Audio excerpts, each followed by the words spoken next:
কাটোয়া থানার অন্তর্গত রাজুয়া গ্রামে ভয়াবহ বোমা বিস্ফোরণের ঘটনায় চাঞ্চল্য ছড়িয়েছে গোটা এলাকায়। ঘটনায় একজনের মৃত্যু হয়েছে। পুলিশ ইতিমধ্যে 6 জনকে গ্রেফতার করেছে, যাদের মধ্যে 5 জন সিপিএম কর্মী বলে দাবি করছে জেলা তৃণমূল নেতৃত্ব। বোমা বিস্ফোরণ না ঘটলে মহরমের পরে পরিকল্পিতভাবে কাটোয়া শহরে হামলা চালানোর ছক ছিল বলে অভিযোগ। ঘটনার পরিপ্রেক্ষিতে পূর্ব বর্ধমান জেলা তৃণমূল কংগ্রেসের সভাপতি রবীন্দ্রনাথ চট্টোপাধ্যায় জানিয়েছেন, গ্রেফতার হওয়া 5 জনই সিপিএম এর সক্রিয় কর্মী এবং সমাজ বিরোধী কার্যকলাপে দীর্ঘদিন ধরে যুক্ত।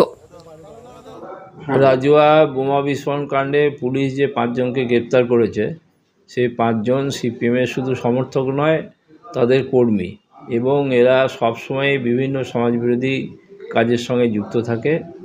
এবং এরা যে বোমা তৈরি করছিল তার উদ্দেশ্যও ছিল, গতকালই আমরা বলেছিলাম যে এরা জঙ্গল শেখের সঙ্গে যুক্ত থাকে এবং জঙ্গল শেখের নির্দেশে, যেহেতু তারা কাটোয়ায় ঢোকার চেষ্টা করছে আইন ভেঙে, সেই কাজে সাহায্য করার জন্যে বোমার প্রয়োজন। সেই বোমা তৈরি করার জন্যে তুফান চৌধুরীকে নির্দেশ দিয়েছিল জঙ্গল, সে তার কথা মতো বোমা তৈরি করছিল এবং ঘটনাচক্রে বোমা ফেটে একজন মারা গেছে। যদি ঘটনাটা না ঘটতো তাহলে মহরমের পরেই হয়তো একটা বড় ঘটনা কেন ঘটত।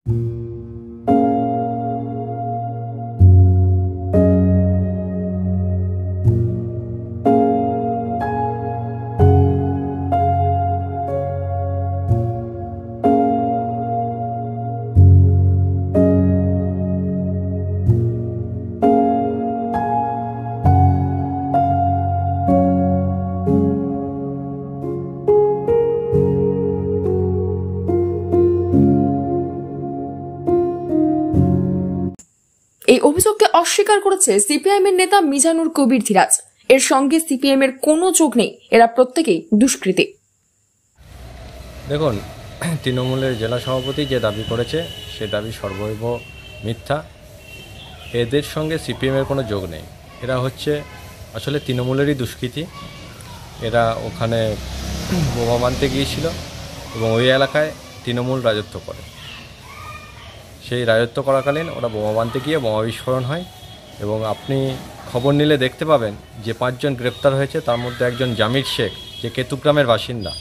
তার বাবাকে জিজ্ঞেস করলে, তার বাবাও তৃণমূলের কর্মী, তার বাবাকে জিজ্ঞেস করলে পাবেন যে তারা তৃণমূলের সঙ্গে যুক্ত। অতীতে স্থানীয় সূত্রে জানা গিয়েছে, রাজুয়া গ্রামে একটি বাড়িতে বোমা বাঁধার সময় বিস্ফোরণ ঘটে। এই ঘটনায় একজন নিহত হয়। ঘটনাস্থল থেকে একটি মোটর বাইক উদ্ধার করেছে পুলিশ, যার সূত্র ধরে তদন্তে উঠে এসেছে নানুর থানার শিয়াল গ্রামের বাসিন্দা বরকত কারিগরের নাম। জানা গিয়েছে তিনি এই বাইক ব্যবহার করেই রাজুয়া গ্রামে এসেছিলেন বোমা বাঁধতে। তদন্তে আরও জানা যায়, বরকত কারিগর এই কাজের বরাত পেয়েছিলেন কেতুগ্রামের কাচারা গ্রামের বাসিন্দা জামির শেখের কাছে। পুলিশের হাতে জামির শেখ ও তুফান চৌধুরীর মধ্যে কথোপকথনের অডিও প্রমাণ রয়েছে।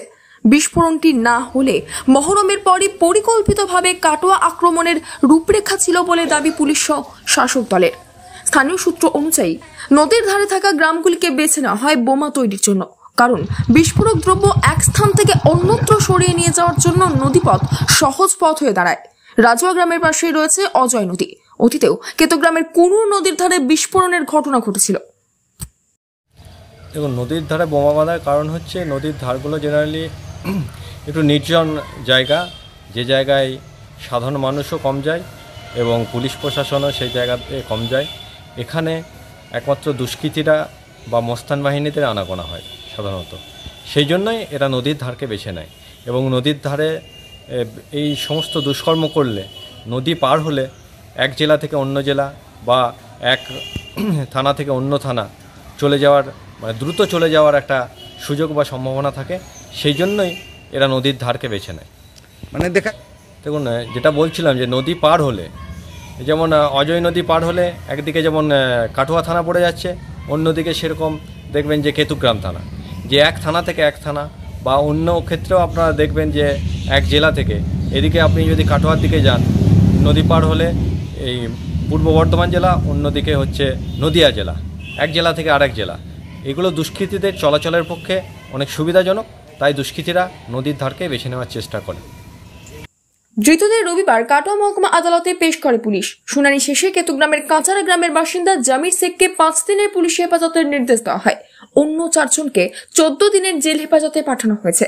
পুলিশ জানিয়েছে, এই ঘটনার সঙ্গে বৃহৎ ষড়যন্ত্র জড়িয়ে থাকার সম্ভাবনা উড়িয়ে দেওয়া যাচ্ছে না। তদন্ত আরো বিস্তৃত হচ্ছে এবং ঘটনার নেপথ্যে কারা কারা রয়েছে তা খুঁজে বের করতে গোয়েন্দা বিভাগের সহায়তা নেওয়া হচ্ছে। রাজুয়া গ্রামের বিস্ফোরণ শুধু একটি দুর্ঘটনা নয়, বরং তা এক গভীর ষড়যন্ত্রের ইঙ্গিত। সঠিক সময়ে পুলিশি হস্তক্ষেপ বড়সড় হামলার ছক ভেস্তে যায়। আপাতত পুলিশ ও গোয়েন্দারা ঘটনার পিছনের মূল মদতদাতার খোঁজে তৎপর। Bureau report, news network 7। Hallmark সোনার গহনা কেনার একমাত্র ঐতিহ্যশালী স্বর্ণ প্রতিষ্ঠান শ্রী ধীরেন্দ্রনাথ দত্ত গোল্ড প্রাইভেট লিমিটেডের শ্রী সুখেন দত্তের দোকান। ঠিকানা কাছারি রোড, চৌরাস্তা, টেলিফোন ময়দান, কাটোয়া, পূর্ব বর্ধমান। শহরের অন্যতম প্রাচীন ব্যবসায়ী প্রতিষ্ঠান new Shri Gouranga tea store.